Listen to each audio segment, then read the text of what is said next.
नमस्कार दोस्तों, आपका स्वागत है हमारे चैनल अतरंगी सी कहानियों में। आज हम आपको सुनाने जा रहे हैं मुंशी प्रेमचंद्र जी द्वारा रचित कहानी, जिसका शीर्षक है बेटों वाली विधवा। अगर आपको ये शीर्षक और ये कहानी अच्छी लगे तो प्लीज़ चैनल को लाइक एंड शेयर कीजिएगा और चैनल को सब्सक्राइब करना बिल्कुल ना भूलिएगा। चलिए हम आगे बढ़ते हैं कहानी की ओर। पंडित अयोध्यानाथ का देहांत हुआ तो सबने कहा, ईश्वर आदमी की ऐसी ही मौत दे। उनके 4 जवान बेटे थे, एक लड़की। चारों लड़कों के विवाह हो चुके थे, केवल लड़की ही कुंवारी थी और उनकी संपत्ति भी काफ़ी थी। एक पक्का मकान, 2 बगीचे, कई हजार के गहने और 20,000 नगद। उनकी पत्नी विधवा फूलमती को शोक तो हुआ और कई दिन तक बेहाल पड़ी रही, लेकिन जवान बेटों को सामने देखकर उसे ढांढस हुआ। चारों लड़के एक से एक सुशील, चारों बहुएं एक से बढ़कर एक आज्ञाकारिणी। जब वह रात को लेटती तो चारों बारी बारी से उसके पांव दबाती। वह स्नान करके उठती तो उसकी साड़ी छांटती। सारा घर उसके इशारों पर चलता था। बड़ा लड़का कामता एक दफ्तर में 50 रुपए पर नौकर था। छोटा लड़का उमानाथ डॉक्टरी पास कर चुका था और कहीं औषधालय खोलने की फिक्र में था। तीसरा लड़का था दयानाथ, जो बीए में फेल हो गया था और पत्रिकाओं में लेख लिखकर कुछ ना कुछ तो कमा ही लेता था। चौथा लड़का था सीतानाथ, चारों में सबसे कुशाग्र बुद्धि और होनहार था और अब की साल बीए प्रथम श्रेणी में पास करके एमए की तैयारी में लगा हुआ था। किसी लड़के में वह दुर्व्यसन व छैलापन, लुटाऊपन नहीं था जो माता पिता को जलाता और मर्यादा को डुबाता। फूलमती घर की मालकिन थी तो कुंजियां बड़ी बहू के पास रहती थीं। बुढ़िया में वह अधिकार प्रेम नहीं था जो वृद्धजनों को कटु और कलहशील बना दिया करता है, किंतु उसकी इच्छा के बिना कोई बालक मिठाई तक नहीं मांग सकता था। संध्या हो गई। पंडित को मरे आज 12वां दिन था। कल 13 हैं। ब्रह्म बोझ होगा। बिरादरी के लोग निमंत्रित होंगे। उसी की तैयारियां हो रही थीं। फूलमती अपनी कोठरी में बैठ देख रही थी। पल्लेदार बोरे में आटा लाकर रख रहे हैं, घी के टीन आ रहे हैं, शाक भाजी के टोकरे, शक्कर की बोरियां, दही के मटके चले आ रहे हैं और महापात्र के लिए दान की चीज़ें लाई गईं, जैसे बर्तन, कपड़े, पलंग, बिछावन, छाते, जूते, छड़ियाँ, लालटेनें आदि। किंतु फूलमती को कोई चीज़ नहीं दिखाई गई। नियम के अनुसार ये सब सामान उसके पास आने चाहिए थे। वह प्रत्येक वस्तु को देखती, उसे पसंद करती, उसकी मात्रा में कमी बेशी का फैसला करती। तब इन चीज़ों को भंडारे में रखा जाता। क्यों उसे दिखाने और उसकी राय लेने की ज़रूरत नहीं समझी गई। अच्छा, वह आटा 3 ही बोरा क्यों आया? उसने तो 5 बोरों के लिए कहा था। घी भी 5 ही कनस्तर है, उसने तो 10 कनस्तर मंगवाए थे। इसी तरह शाक भाजी, शक्कर, दही आदि में भी कमी की गई होगी। किसने उसके हुक्म में हस्तक्षेप किया? जब उसने एक बात तय कर दी तब किसे उसको घटाने बढ़ाने का अधिकार है? आज 40 वर्षों से घर के प्रत्येक मामले में फूलमती की बात सर्वमान्य थी। उसने 100 कहा तो 100 खर्च किए, 1 कहा तो 1। किसी ने मीन मेक नहीं की। यहाँ तक कि पंडित अयोध्यानाथ भी उसकी इच्छा के विरुद्ध कुछ नहीं करते थे, पर आज उसकी आंखों के सामने प्रत्यक्ष रूप से उसके हुक्म की उपेक्षा की जा रही है। इसे वो क्यों स्वीकार कर सकती? कुछ देर तक तो वो जब्त बैठी रही, पर अंत में रहा नहीं गया। स्वायत्त शासन उसका स्वभाव हो गया था।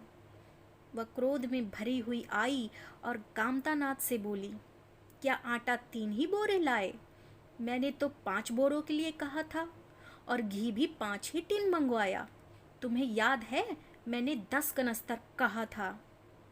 किफायत को मैं बुरा नहीं समझती, लेकिन जिसने यह कुआं खोदा उसी की आत्मा पानी को तरसे, ये कितनी लज्जा की बात है।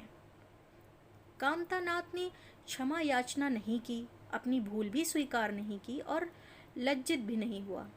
1 मिनट तो विद्रोही भाव से खड़ा रहा, फिर बोला, हम लोगों की सलाह 3 ही बोरों की हुई, और 3 बोरे के लिए 5 टीन घी काफ़ी था। इसी हिसाब से और चीज़ें भी कम कर दी गई हैं। फूलमती उग्र होकर बोली, किसकी राय से आटा कम किया गया है? उसने कहा, हम लोगों की राय से। तो मेरी राय कोई चीज़ है कि नहीं? है क्यों नहीं, लेकिन अपना हानि लाभ तो हम समझते हैं। फूलमती हक्की बक्की होकर उसका मुंह ताकने लगी। इस वाक्य का आशय उसकी समझ में न आया। अपना हानि लाभ? अपने घर में हानि लाभ के जिम्मेदार वह अपने आप है। दूसरों को, चाहे वे उसके पेट के जन्मे पुत्र ही क्यों ना हो, उसके कामों में हस्तक्षेप करने का क्या अधिकार? या लौंडा तो इस ढिठाई से जवाब दे रहा है मानो घर उसी का है, उसी ने मर मर कर गृहस्थी जोड़ी है। मैं तो गैर हूँ, जरा इसकी हेकड़ी तो देखो। उसने तमतमाए हुए मुख से कहा, मेरे हानि लाभ के जिम्मेदार तुम नहीं हो। मुझे अख्तियार है, जो उचित समझूं वो करूं। अभी जाकर 2 बोरे आटा और 5 टीन घी और लाओ, और आगे के लिए खबरदार जो किसी ने मेरी बात काटी। अपने विचार में उसने काफ़ी तंबीह कर दी थी। शायद इतनी कठोरता जो थी वो अनावश्यक थी। उसे अपनी उग्रता पर खेद हुआ।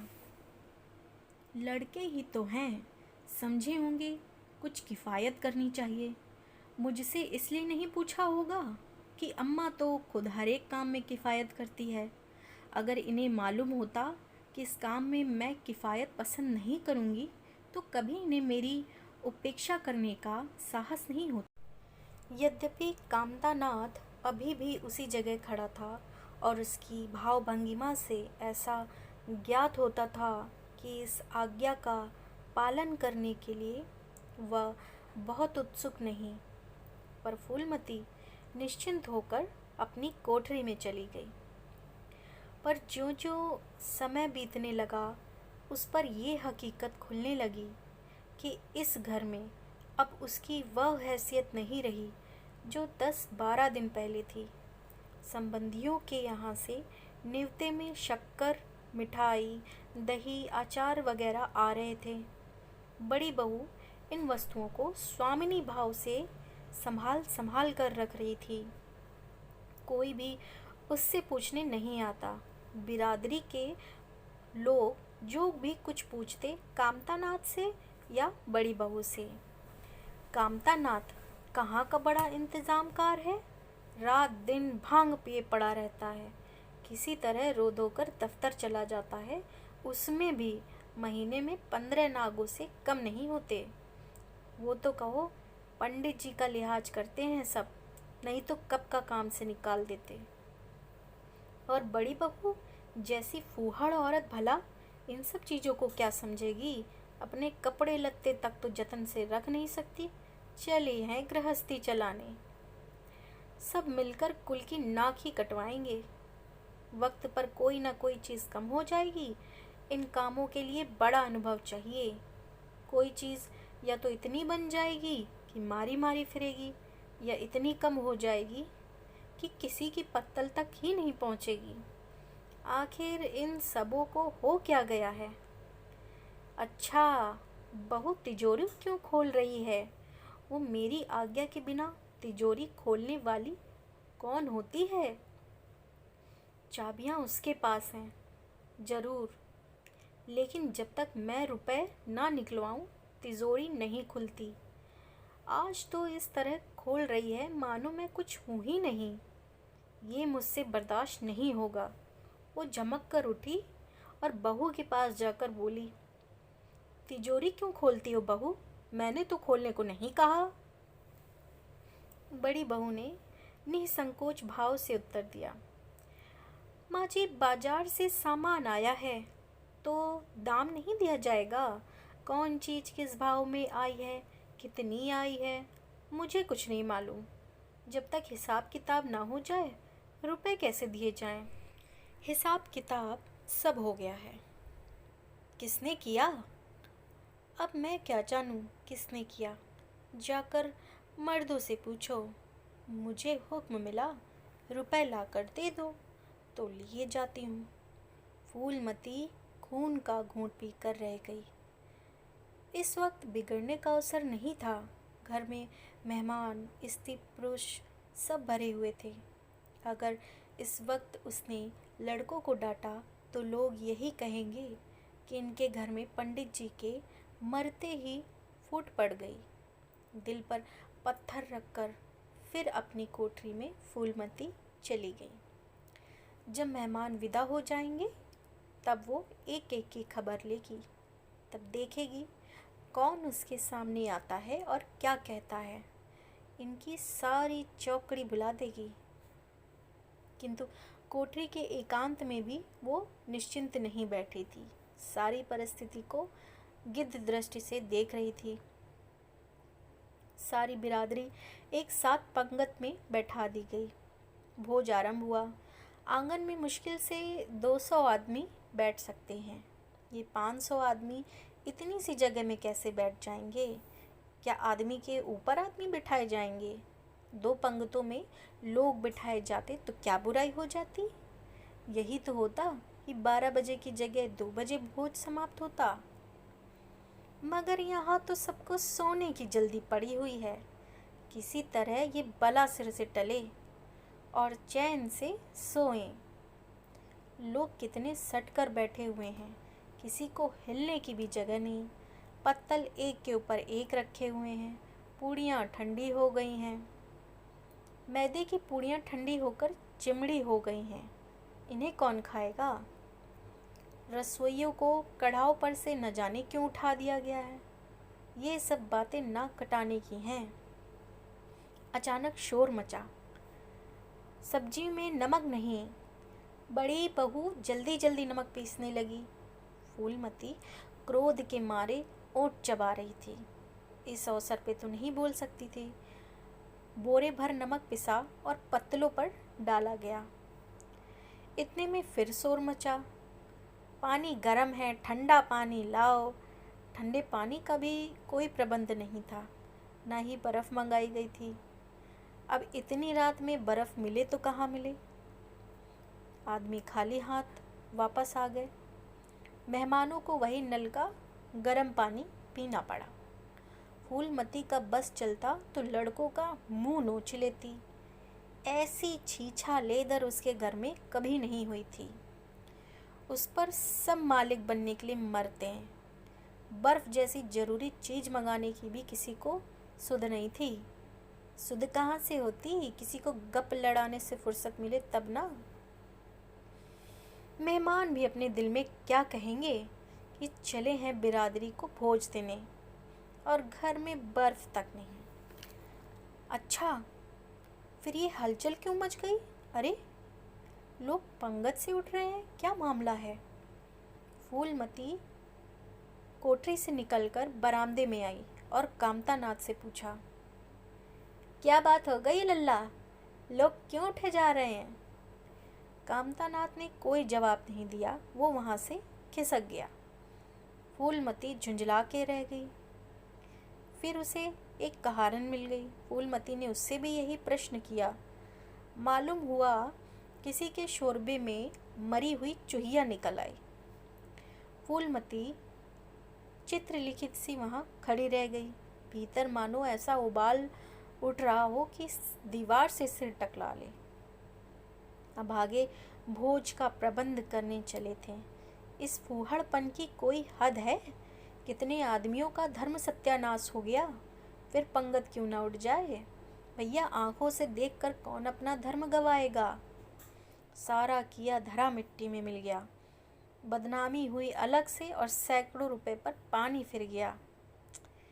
पत्तलों पर खाना ज्यों का त्यों पड़ा हुआ था।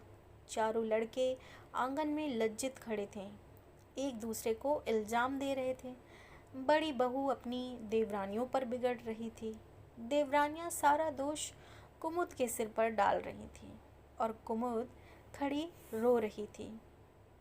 उसी वक्त फूलमती झल्लाई हुई आकर बोली, मुंह में कालिक लगी कि नहीं कि अभी और कोई कसर बाकी है। डूब मरो जाके सब के सब चुल्लू भर पानी में। शहर में कहीं मुंह दिखाने लायक भी नहीं रहे। किसी भी लड़के ने जवाब नहीं दिया। फूलमती और भी प्रचंड होकर बोली, तुम लोगों को क्या, किसी को शर्म हया तो है नहीं। आत्मा तो उनकी रो रही है जिन्होंने अपनी जिंदगी घर की मर्जाद बनाने में खराब कर दी। उनकी पवित्र आत्मा को तुमने तो कलंकित क्यों कर दिया। अब कोई तुम्हारे द्वार में पेशाब करने तक नहीं आएगा। कामतानाथ कुछ देर तक तो चुपचाप खड़ा सुनता रहा। आखिर झुंझला कर बोला, अच्छा अम्मा, अब चुप रहो। भूल हुई है, हम सब मानते हैं, इतनी भयंकर भूल हुई है, लेकिन अब क्या उसके लिए घर के प्राणियों को हलाल कर डालोगी क्या। सभी से भूलें होती हैं, आदमी पछता कर रह जाता है, किसी की जान तो नहीं मारी जाती। अब बड़ी बहू ने अपनी सफाई दी। अब माँ जी, हम क्या जानते थे कि कुमुद से इतना सा काम भी नहीं हो पाएगा। इन्हें चाहिए था कि तरकारी कढ़ाव में देख कर डालती, टोकरी उठाकर कढ़ाव में इन्होंने डाल दी, इसमें हमारा क्या दोष। कामतानाथ ने पत्नी को डांटा, इसमें कुमुद का क्या कसूर है। इसमें किसी का कोई कसूर नहीं है, ये संयोग की बात है। बदनामी भाग में लिखी थी, वो हो गई। इतने बड़े भोज में एक एक मुट्ठी तरकारी कढ़ाव में नहीं डाली जाती, टोकरे के टोकरे उड़ेले जाते हैं। कभी कभी ऐसी दुर्घटना हो जाती है, पर इसमें कैसी जग हंसाई और कैसी नाक कटाई। तुम खामखा जले पे नमक छिड़कती हो। फूलमती ने दांत पीसकर कहा, शर्माते तो नहीं, उल्टे और बेहयाई की बातें करते हो। कामतानाथ ने निसंकोच होकर कहा, क्यों शर्माऊं, किसी की चोरी की है। चीनी में चींटी, आटे में घुन, ये नहीं देखे जाते। पहले हमारी निगाह ना पड़ी, बस यही बात बिगड़ गई। नहीं तो चुपके से चुईया निकाल के फेंक देते हैं, किसी को खबर नहीं होती। फूलमती ने चकित होकर कहा, क्या कहता है, मरी चुईया खिलाकर सबका धर्म बिगाड़ देता। कामता हंसकर बोला, क्या पुराने जमाने की बातें करती हो माँ, इन बातों से धर्म नहीं जाता। ये धर्मात्मा लोग जो पत्तल से उठ गए हैं ना, इनमें से कौन है जो भेड़ बकरी का मांस नहीं खाता। तालाब के कछुए घोंगे तक तो किसी से बचते नहीं, जरा सी चुईया में क्या रखा था। फूलमती को ऐसा प्रतीत हुआ कि अब प्रलय आने में देर नहीं है। जब पढ़े लिखे आदमियों के मन में ऐसे अधार्मिक भाव आने लगे तो फिर धर्म की भगवान ही रक्षा करें। फूलमती अपना सा मुँह लेकर वापस चली गई। तो दोस्तों, ये इस कहानी का पहला भाग था। इसका दूसरा भाग हमारे दूसरे व्लॉग में आएगा, तो कृपया करके हमारा दूसरा भाग ज़रूर देखें और इस चैनल को प्लीज़ सब्सक्राइब ज़रूर करें। धन्यवाद।